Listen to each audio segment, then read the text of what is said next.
ఈరోజు మనం ఎక్సెల్లో ఈ డేట్ ఆఫ్ బర్త్ నుంచి ఏజ్ ఎలా క్యాలిక్యులేట్ చేయాలో చూద్దాం. అలాగే ఇది చాలా సందర్భాల్లో మనకు యూజ్ అవుతుంది. ఎలాగంటే ఇప్పటివరకు పుట్టినప్పటి నుంచి ఇప్పటికి ఎన్ని సంవత్సరాలు అయినవి, ఎన్ని మంత్స్ అయినవి, ఎన్ని డేస్ అయినవి, అదొక లెక్క. అలాంటి సిచ్యువేషన్ ఒకసారి వస్తుంది. ఇంకోసారి ఏంటంటే ఎన్ని సంవత్సరాల, ఎన్ని నెలల, ఎన్ని రోజులు ఇప్పటి వరకు అనేది. కొన్ని అప్లికేషన్స్ ఫిల్ చేయాల్సి వచ్చినప్పుడు ఇట్లా అడుగుతుంటారు. లేదంటే ఒక ఎంప్లాయీ సర్వీస్, ఇతను ఆ ప్లేస్లో ఎంతకాలం పనిచేశాడు, ఎన్ని సంవత్సరాలు, ఎన్ని నెలలు, ఎన్ని రోజులు పనిచేశారు, ఇట్లా అడుగుతుంటారు. అట్లాంటి సార్ట్అవుట్ చేయడానికి ఎక్సెల్లో డేట్ డిఫ్ అని ఒక ఫంక్షన్ ఉంది. దాన్ని ఇప్పుడు ఎలా యూజ్ చేయాలో చూద్దాము. దానికి స్టార్ట్ చేస్తున్నాను చూడండి. ఈక్వల్ టు ఏదైనా ఈక్వల్ టు స్టార్ట్ అవుతుంది. Equal to date diff, DATEDIF. Date diff అంటే డేట్ డిఫరెన్స్ అనమాట. డేట్ ఆఫ్ బర్త్ నుంచి డిఫరెన్స్ ఎప్పటికి చూడాలి, ఈ రోజుకి చూడాలని నేను అనుకుంటున్నాను. Bracket start. నేను ఫస్ట్ ఈ డేట్ని సెలెక్ట్ చేస్తున్నాను. ఫ్రమ్ డేట్ ఫస్ట్ దీనికి 3 పారామీటర్స్ ఉంటాయి. First parameter from date, comma to date. మాన్యువల్గా కూడా ఇలా ఇవ్వచ్చు. ఇలా 30-06-2021. ఇంకో రకంగా కూడా ఇవ్వచ్చు, అది మళ్ళీ మీకు చూపిస్తాను. ఆ డేట్ నుంచి బీటీలో ఉన్న డేట్ నుంచి ఈ డేట్ వరకు ఏం కావాలి, నాకు ఇయర్స్ కావాలి. ఈ ఇయర్స్కి మీనింగ్ వై పెట్టుకున్నాను. ఇయర్స్ డిఫరెన్స్ చూపించమని. ఒకసారి గమనించండి. డేట్ డిఫ్ అనే ఫంక్షన్ తీసుకున్నాను. B2 అంటే ఫ్రమ్, ఎక్కడి నుంచి, టు ఈ రోజు వరకు, 2009 నుంచి ఈ రోజు వరకు ఎన్ని సంవత్సరాలు ఉన్నాయి. ఇక్కడ పారామీటర్ నాకు 3వ పారామీటర్ వై. దీన్ని డబుల్ కోట్స్లో పెట్టాను చూడండి. ఈ డేట్ కూడా నేను టెక్స్ట్ ఇచ్చాను కాబట్టి డబుల్ కోట్లో పెట్టాను. 36/2021 అనేది ఎంటర్ చేశాను. ఇక్కడ 11 ఇయర్స్ అని వచ్చింది ఇక్కడ. ఓకే, ఇది ఇంకో రకంగా ఇక్కడ ఇంకోటి టైప్ చేస్తాను చూడండి. Equal to DATEDIF date difference అనమాట.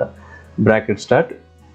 ఇక్కడ ఇది ఫ్రమ్ డేటు, కామా ఈ రోజు. అంటే మన ఎక్సెల్ షీట్ ఏ రోజు ఓపెన్ చేస్తే ఆ రోజు ఫ్రెష్ది కావాలి. ఈ రోజు డేట్ని ప్రింట్ చేయడానికి ఎక్సెల్లో నవ్ అంటారు, NOW. నవ్ అంటే బ్రాకెట్ స్టార్ట్ క్లోజ్, అదొక ఫంక్షన్ లాంటిది. ఇక్కడ కూడా first parameter B3, second parameter అంటే టు డేట్, నవ్ అంటే ఈ రోజు అని అర్థం, కామా వై. ఇది క్యాపిటల్ స్మాల్ ఏదైనా పెట్టచ్చు, ప్రాబ్లం లేదు. వై వచ్చేసింది. 10 ఇయర్స్ వచ్చింది చూడండి. నవ్ అంటే ఎలా పనిచేస్తుంది ఇక్కడ చూపిస్తుంది చూడండి. ఈక్వల్ టు NOW అంటే కరెంట్ డేట్ ప్రింట్ అవుతుంది అనమాట. డేట్ టైం కూడా వచ్చేసింది ఇక్కడ, అట్లా అనమాట. దీని ఫార్మేట్ కూడా చేంజ్ చేసుకోవచ్చు, అవన్నీ నెక్స్ట్ వీడియోస్లో చూపిస్తాను. నవ్ అంటే మీనింగ్ అది ఈ రోజు ఉన్న డేట్ని, టైంని తీసుకోవాలి. యాక్చువల్గా అందులో ఒక ఇయర్ మాత్రం కాబట్టి ఇయర్ క్యాలిక్యులేట్ చేసింది. దీన్ని అన్నిటికీ డ్రాగ్ చేశాను. అన్నిటికీ వాళ్ళ ఏజ్లో అలా వచ్చేసినాయి.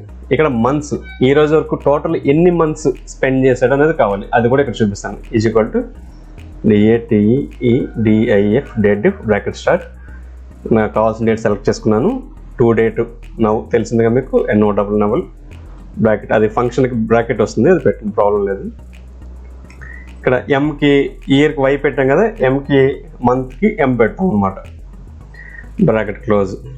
మంత్ 142 మంత్స్ వచ్చినాయి ఇప్పటి వరకు అనమాట. ఈ డేట్ నుంచి ఇప్పుడు వరకు 142 నెలలు ఉన్నారు ఇతను. అలాగే ఇప్పటి వరకు ఉన్న టోటల్ డేస్ కూడా చూద్దాం. Equal to bracket start. ఇది కామా నవ్, కామా డి అంటే డేస్ అనమాట. డి ఇచ్చేసాను. నవ్కి బ్రాకెట్ పెట్టలే, చూసారు ఎర్రర్ వచ్చింది.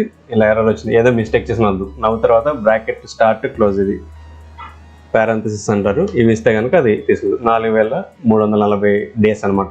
పుట్టినప్పటి నుంచి ఇప్పటివరకు ఇతను ఉన్న రోజులు. కానీ యాక్చువల్గా ఈ లెక్క మనకి ఎప్పుడు యూజ్ కాదు. ఇలాంటి ఎవరు రేర్గా అడుగుతారు, కానీ ఇవి పనికిరావు. ఇప్పుడు మనం రెగ్యులర్గా చూసేది యాక్చువల్గా ఇప్పటివరకు కన్జ్యూమ్ చేసిన ఇయర్స్, మంత్స్ ఎగ్జాక్ట్గా చూద్దాం. అది ఇక్కడ చూద్దాం. ఈక్వల్ టు ఇది ఫస్ట్ దానికి దీనికి డిఫరెన్స్ లేదు. ఇది కామా నవ్, దీనిలో మార్పు లేదు, comma Y. 11 years. Months, remaining months 11 years తర్వాత ఎన్ని మంత్స్ ఉన్నాయి, 11 ఇయర్స్ 2 months 5 days అని రావాలి. అలాంటి దానికోసం అనమాట ఇది.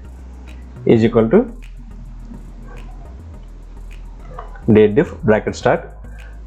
మళ్ళీ ఇదే తీసుకున్నాను. From day to comma now. ఇప్పటి వరకు ఇక్కడ ఏంటంటే ఓన్లీ మంత్స్ కావాలి నాకు. ఇయర్స్ అవసరంలో లెక్క ఫుల్ 142 మంత్స్ ఉంది చూడండి, ఇక్కడ 142 అవసరంలో. నాకు 11 ఇయర్స్ తర్వాత ఎన్ని మంత్స్ మిగిలిన అవి కావాలి. అప్పుడు ఏం చేయాలంటే YM రెండు తీసుకోవాలి, ఇయర్ మంత్ రెండు తీసుకున్నాను, బ్రాకెట్ క్లోజ్ చేశాను. ఒకసారి చూడండి, ఫస్ట్ పారామీటర్ ఫ్రమ్ టు ఇక్కడ YM ఇయర్ మంత్ రెండు తీసుకున్నా నాకు రిమైనింగ్ మంత్స్ వస్తాయి. 10 మంత్స్ వచ్చినాయి ఇక్కడ చూసారా. ఈ రెండింటిని కింద వరకు లాగేస్తాను, వీళ్ళు కూడా మీకు అర్థమవుతుంది చూసారా. 9 ఇయర్స్ 0 మంత్స్ ఇక్కడ, ఎందుకంటే సేమ్ మంతే ఉంది ఇక్కడ, అందుకనే 9 ఇయర్స్ 0 మంత్ వచ్చింది. ఇప్పుడు డేస్ కూడా చూద్దాం. Is equal to date diff from date comma now comma ఇక్కడ ఏం రావాలి గెస్ చేయండి. మంత్ డే MD ఇలా తీసుకుంటేనంటే ఇలా కౌంట్ 4340 రోజులు రావు. ఈ 10 ఇయర్స్ 11 ఇయర్స్ 10 మంత్స్ పోను ఎన్ని రోజులు మిగిలినాయో అవి మాత్రమే ప్రింట్ చేయమని ఇక్కడ దాని మీనింగ్. 18 డేస్ వచ్చినాయి చూసారా. ఇది మనకు రెగ్యులర్గా యూజ్ అయ్యేది, ఎక్కువ వాడేది అది. ఇవి రేర్గా వాడతాం, ఇవి పెద్ద యూజ్ కావు. ఈ ఇయర్ దీనికి ఇయర్కి ఒకటే సేమ్ ఫార్ములా, ఇబ్బంది ఏం లేదు. ఇది ఒక సిచ్యువేషన్లో వాడతాం, ఇది ఒక సిచ్యువేషన్, కానీ ఇది ఎక్కువ యూజ్ అవుతుంది. నీళ్ళ కలర్ పెట్టే చూడండి, ఇది ఎక్కువ యూజ్ అవుతుంది. ఫార్ములా నేను చూపిస్తాను చూడండి, ఇది ఫార్ములా. మీకు ఎల్లో కలర్లో ఉన్న ఫార్ములా యూజ్ అవుతుంది చూడండి. ఇయర్ ఓన్లీ ఇయర్స్కి Y పెట్టాము, ఇక్కడ పారామీటర్ మంత్స్కి YM పెట్టాము, డేస్కి